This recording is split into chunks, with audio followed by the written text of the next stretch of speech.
Say on streets. Our streets. Say on streets. And Maine it. Right. Maine it. Whose streets? Our streets.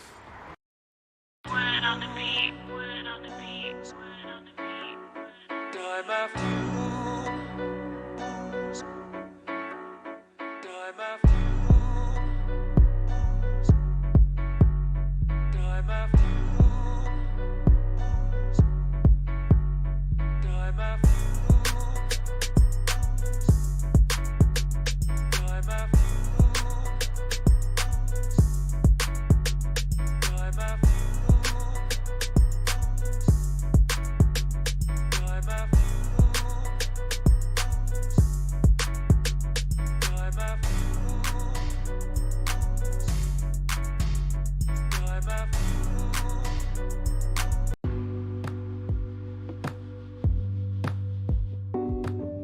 What up? This your boy Baz, and you tuned in to another episode of Ends Podcast, sponsored by Ends Media.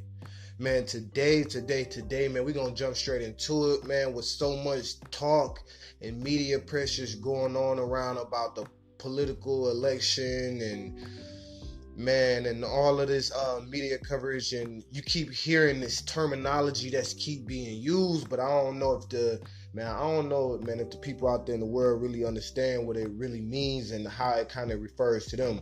And the terminology that I'm talking about, well, I ain't gonna say terminology. The term that I'm referring to is economic inclusion.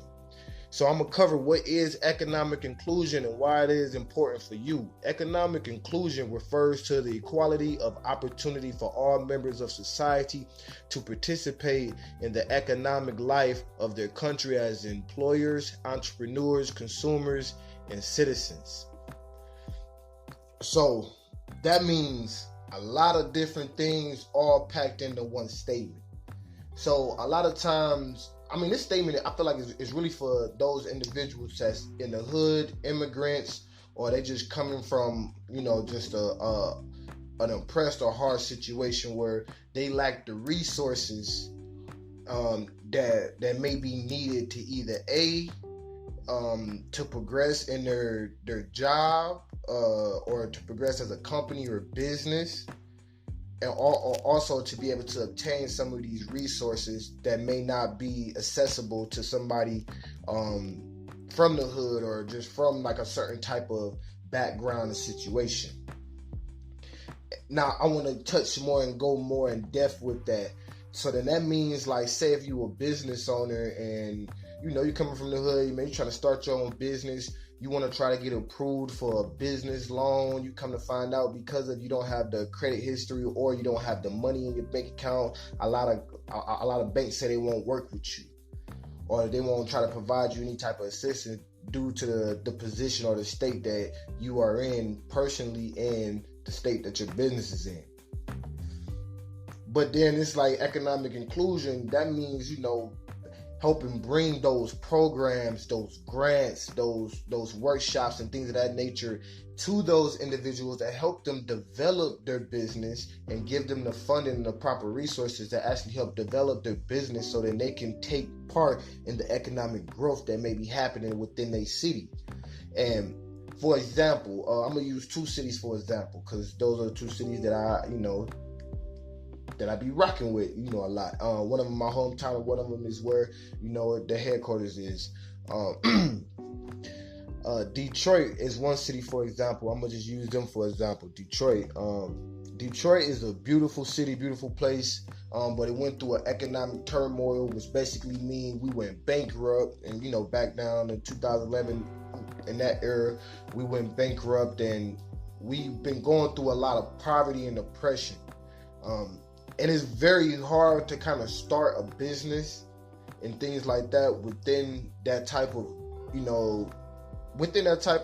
environment, just due to the lack of the resources that you may see or you might need. But then you see like a Dan Gilbert, somebody, he owns Quicken Loans and the Cavaliers. He comes in and he buys 52 properties downtown Detroit for $650 million. Now, the average citizen of Detroit don't have that type of money, to actually put up to buy those type of properties and real estate to actually get themselves established, but somebody like Dan Gilbert will. Now, if anybody's familiar with real estate, and if you can buy 52 properties in downtown of any major city for $650 million, you are winning. So a lot of the residents of Detroit weren't able to really take advantage of that, or take advantage of certain opportunities that these bigger, more funded, companies and corporations may be able to take advantage of.